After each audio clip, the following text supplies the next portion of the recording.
All right, people, buckle up because we have a story that is going to rock both the political and entertainment worlds today. You've probably heard of John Fetterman, the Democratic senator from Pennsylvania, who is well known for taking strong stands on issues like justice, equality, and fair treatment. However, you might not have anticipated that Fetterman is currently involved in a lawsuit that is igniting political drama on daytime television. Indeed, I heard that correctly. What exactly happened here and why is it making waves? Well, buckle up because we're going to delve into the drama and discover why this matters to everyone, not just those directly involved. Fetterman is suing The View host Sunny Hostin and the show producers. This isn't just another tabloid rumor or a random celebrity feud. It's a full-fledged legal battle that's rapidly becoming the talk of the town. And about the J6 people too, though, right? That's what they're going to say on the other side. That is weaponized also. I'm not referring to that. I'm talking about the New York trial. Yeah. And now the Democrats on our side there were some that were gleeful calling it like now he's a convicted felon and those things. And now for our party, we were talking about criminal justice and we are now talking about second chances. And now all of a sudden now you're like, well, he's a convicted felon and all these things. And now clearly, again, both of those trials, the Hunter Biden one and the trial in New York for Trump, that was politically motivated. And those kinds of charges would have never been brought unless one side could realize that they could weaponize. Over the years, the Pennsylvania senator has established a reputation as someone who isn't scared to speak his mind and challenge the current quo, whether it's pointing out abuses or sticking up for the rights of the underrepresented. Let's start with the Fetterman, who is no new to the spotlight. Most people expected a standard section when he appeared on The View for a recording because Fetterman has made it obvious that he is all about standing up for what's right, including calling out the media when he feels that things go too far. Lively debates about current affairs, politics, or perhaps some lighthearted banter. The View, as we all know, isn't exactly a bashful person. The hosts, particularly Sunny Hostin, are known for being open and honest when it comes to contentious discussions. But what wasn't anticipated was a sudden change in tone that sent Fetterman leaving the live show with something a bit more serious than a few angry words. We don't know the specifics of what Sunny Hostin said because the legal proceedings are still ongoing, but it was enough to provoke a significant legal response. Fetterman claims the remarks were defamatory, which means they damaged his reputation and may have harmed him in ways that go beyond a few hurt feelings. They had a placebo group and they had a vaccine group because they wanted for military readiness to see if the flu shot was prophylactic against coronavirus. What they found is actually the people who got the flu shot were 36% more likely to get coronavirus. And that's not a lone study. We found 6 other major studies that say the same thing. If you get the flu shot, you're more likely to get coronavirus. Look, all you have to do, Alan, and this is what Cochrane said, is look what's happened to longevity in the elderly since we started mandating the flu shot to elderly people. Those are the people who their life expectancy has dramatically gone down as the flu shot proliferated. And if you see, the people who died during the COVID crisis. This is significant because in the modern world, the media greatly shapes public opinion. Therefore, when a senator like Fetterman feels unfairly criticized or misrepresented, it affects not only his personal life, but also the larger discussion about media ethics and responsibility. That is the reason he is pursuing legal action. But why should we care? Although this legal dispute is fascinating, why does it concern you and me, the regular people who aren't directly involved in the drama? Here's why this problem. The line between free speech and defamation is frequently hazy, and media outlets like The View, with their enormous reach and influence, have a duty to be careful about what they say and how they say it. So if you need it from me, I promise, I will try to be as polite as I can. This exemplifies some of the larger issues that we all face in the age of social media, constant news cycles, and online commentary. The Fed's legal action is about more than simply him. It's about establishing a standard. Who has been vocal throughout his political career, is now using this lawsuit to raise awareness about the ethics of journalism and public discourse. He is arguing that just because someone has a platform, it does not mean they have the right to say anything they want without facing repercussions.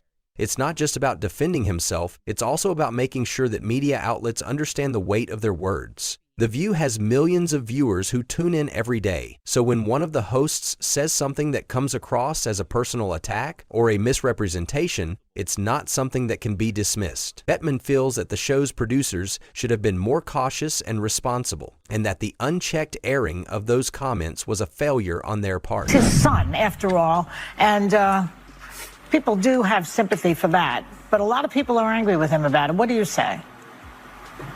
Oh, well, I think it's undeniable that the case against Hunter Biden was really politically motivated, but I also think it's true that the trial in New York for Trump that was political as well too. Now it's that, and in both cases, I think a pardon is appropriate, and I really think collectively, America's confidence in these kinds of institutions have been damaged by these kinds of cases, and we cannot allow these kinds of institutions to be weaponized against our political opponents. And it's very clear both trials were politically motivated and weaponized. That on the other. However, in this instance, her ESS may have gone too far. Was her statement merely a frank opinion, or did it cross the line into defamation? That question will need to be answered in court. The larger question here is whether public figures, especially those with large audiences, should be allowed to speak without facing consequences for their words. Sunny Horton is no stranger to controversy and is direct with her opinions, which is part of what makes her such a recognizable figure on The View.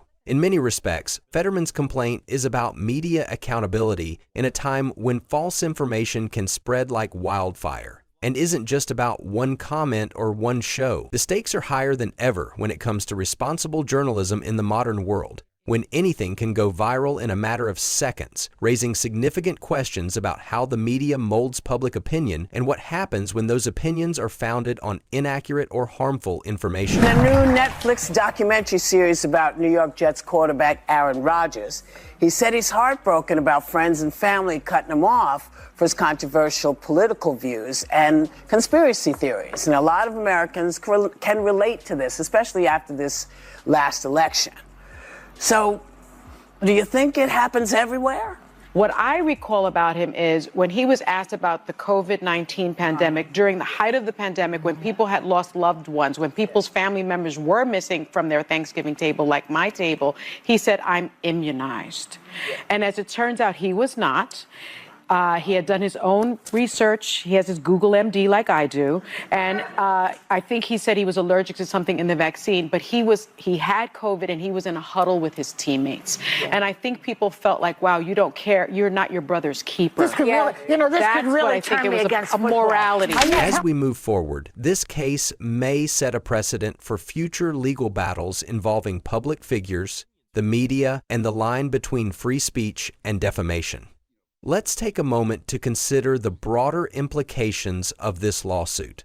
This situation highlights a constant balancing act between free speech and defamation. On the one hand, we want people to be able to express their opinions freely, which is a cornerstone of democracy. But on the other hand, we also need to protect individuals from harm caused by malicious or false statements. In this era of instant information sharing, it's important for everyone to stand back and think about the true impact that words can have, especially when they are broadcast to millions of people. What do you think happened with this one? Did the Fedman overreact? Should he be taking a stand? Or is this all an attempt to regain control of his public image? This intriguing question touches on a wide range of significant topics, including media ethics, defamation laws, and the place of politics in public discourse.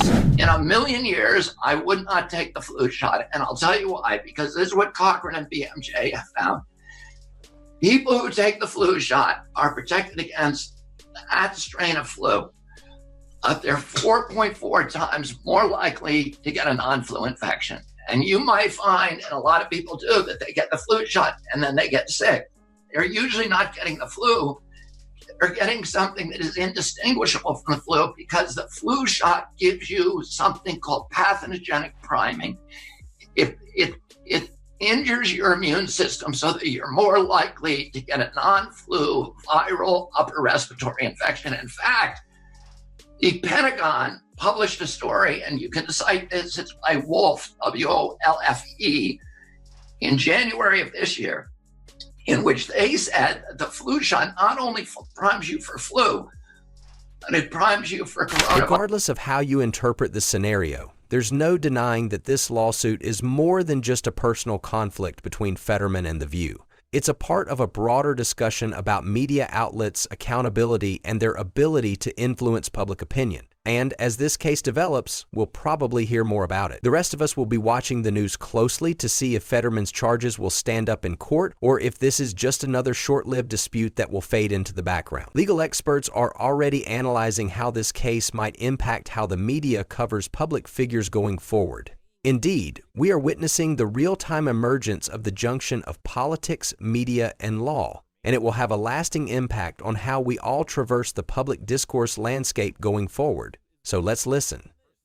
Whether you enjoy political drama, media ethics, or just a good legal case, where do you stand on this? Do you think the Fedman is justified in initiating legal action? Or do you think it's all for nothing? Showdown is a story that will undoubtedly have us talking for a while. We'll be watching it, so be sure to check back for the most recent developments as this exciting journey goes on.